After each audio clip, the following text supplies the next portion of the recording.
Welcome back. This is the final episode for season 2. I want you to know that my story was never just about me. There was another victim in my scam that I haven't told you about yet, the man whose face was stolen and used as bait. But before I talk about that, I want to tell you what's been going on behind the scenes since I started the podcast. First of all, I want to thank everyone who has come along down this road with me.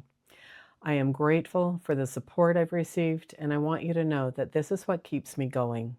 If you've been listening to my podcast, you'll know that sometimes I wonder if I'm doing any good here, if anyone is listening, if I'm helping.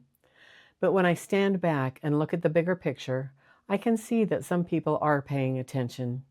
To date, I've been able to tell snippets of my story in a couple of local TV interviews. I've been invited to be on a couple of panels, one in person and one virtual, talking about my experience. I've also provided my story, which was written and published in an AARP article. That led to another opportunity, so now I've just completed an interview this week with the AARP National podcast series called The Perfect Scam. I'll be putting links of these on my Facebook page, which is also called Romance Scam Rebellion. I'll soon be testifying at the Utah State Legislature, speaking about the need to rein in fees and create limits in using crypto ATM scam machines that plague our state and nation. I can only hope that these opportunities will lead to further opportunities for me to get the word out, because the more people I and others like me can reach out to warn others, hopefully that's one less person the scammers can sink their teeth into. When I first started this podcast, my objective was just to tell my story in a way that warns others what to watch out for. But as I've gone along, I've learned so much more than just what I've been through. I've listened to other victims, seen the patterns that have emerged before my eyes, seen that there are more bad guys than just the scammers themselves. There are systemic issues that need to be fixed. But people like me are not the only victims. There's another type of victim in this crime that I haven't mentioned, and I need to tell you about it because this story, as I began to realize, wasn't just about me. The other victim in my story is a man I call Neff. This isn't his full name. I need to respect his request for privacy. He was just living his best life half a world away in Israel. He seems like such a kind and caring guy, somebody who exudes confidence, compassion, and success. Maybe that's his downfall, that he's an attractive, successful man. Somebody scammers wish they were, but will never be. This is likely why they chose him and other men like him when they're looking for bait. They dangle men like this in front of women, hoping we'll see the same confidence, success, trustworthiness, all the things that make someone feel safe to love. I think of him more a victim than I am. I resisted even using that term for myself for quite a while because I believe that we're mostly responsible for our own lives and actions. I have learned, though, that sometimes there are things outside our control that create situations where we're totally unaware of unintended consequences. I believe both he and I are in the same boat. If my thoughts hadn't been so brain-jacked during the first scam, I could have realized that Pedro was definitely the imposter because Neff had years of posts linked in his profile, and that was not true of Pedro's profile. I just didn't have the understanding or knowledge at the time to know the difference. I have to tell you that I did actually reach out to him after my second scam experience, after I was completely convinced that he was the real guy from the photos. I was going through such emotional trauma at that point after being deceived twice by 2 different scammers using the same face that I did want to let him know how his pictures were being used to scam women. I was so sad because I realized I did not know this man at all, even though I probably read every one of his posts and watched him talk in seminars he held, even though I couldn't understand most anything of what he said. So I just read his body language. I sent my email. I unloaded on him unintentionally. I knew that my dream was shattered, but I was really suffering at that point. I don't remember everything I said, but I do remember saying something like, "This is more of a goodbye than a hello." Surprisingly, he did write back. He told me that he was sorry for what I had gone through and that he was not interested in any sort of relationship and hoped that I would find my way out of this mess. Something along those lines. And that was it. That was the final nail in my relationship coffin. I wasn't actually looking for a relationship with him. I knew this was impossible, but I was grieving nonetheless. Months later, when I had healed enough to organize my thoughts and start my podcast, I reached out to him again, just to let him know that his image and name would be coming up during my podcast. He wrote back again to ask me not to reveal pictures of him and his family, so I modified. I did post a couple of pictures on my Facebook page, but blurred out his face and only revealed his first name. I asked him if other women had reached out to him like I did. His answer stopped me cold. Several. There had been several women before me. That's when it hit me. I wasn't the first woman to fall in love with his stolen face, and I wouldn't be the last. And here's this innocent man in Israel just living his life, now condemned to a lifetime of receiving these gut-wrenching emails. Heartbroken strangers professing love for someone they've never met. Accusations, grief, confusion.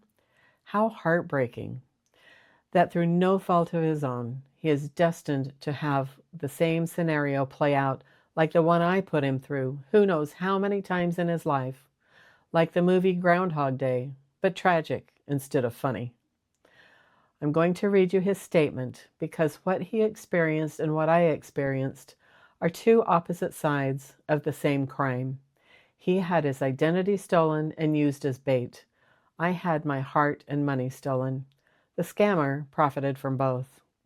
Naf wrote this to me last year. He gave me permission to share it on the podcast. What you're about to hear is the perspective we almost never get from the person whose identity was weaponized. This is what it's like to watch your own face become a stranger's tool for harm.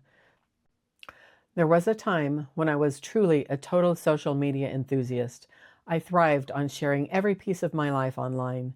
Before Instagram was even mainstream, before people were casually posting stories, I was already that person who would upload half a dozen posts a day on Facebook. I'd tell everyone exactly where I was and exactly what I was doing, and it felt amazing. I made so many new friends, found business opportunities, and it genuinely felt like I was on top of the world. I was enjoying every moment of that digital attention. But over the years, something shifted. What started as a fun, open-hearted sharing of my life turned into a nightmare. People began taking my photos without permission. They felt entitled to comment on every aspect of my existence, to intrude on my privacy in ways I never imagined. And then came the real blow. People using my images to create fake profiles, scamming women across the globe. I was watching my own face become a mask for someone else's deceit. I can't even describe how violated I felt. My identity had been stolen, piece by piece, and I was left exposed to the world in a way I never wanted. I felt like public property, no longer in control of my own life. So I made a decision. I stopped everything. I went from being everywhere online, with even a personal cameraman capturing my daily moments, to complete digital silence. I realized that the real treasure wasn't in the likes, the comments, or the attention. It was in the quiet, hidden corners of my private life. My wife, my children, my grandchildren. That's where my real world is, and that's all I need. Now, if I could erase every trace of myself from the internet, I would. I've learned that I don't need the world's validation nor its prying eyes. I'd rather be a ghost, living my life quietly with dignity, without strangers meddling in my world. The true riches are at home, and I have no desire to ever be that exposed again. So, to anyone out there who wants to share their life on social media, here's my tip from experience. Be careful about what you share. Remember that you're exposing yourself. If you're going to share, think carefully about your agenda and what you actually want to promote. If it's about your business, then great, talk about the business, but be cautious about sharing too many personal details. There are plenty of good people out there, but it only takes a few bad ones to wreak havoc on your life. Be skeptical, be cautious, and don't walk around assuming that everyone is as good-hearted as you are. One of the biggest mistakes is to think that everyone's intentions are pure. There are some bad actors out there, and you need to be aware of them. Weigh the risks against the benefits. If the risk outweighs the benefit, then it might be better not to share at all.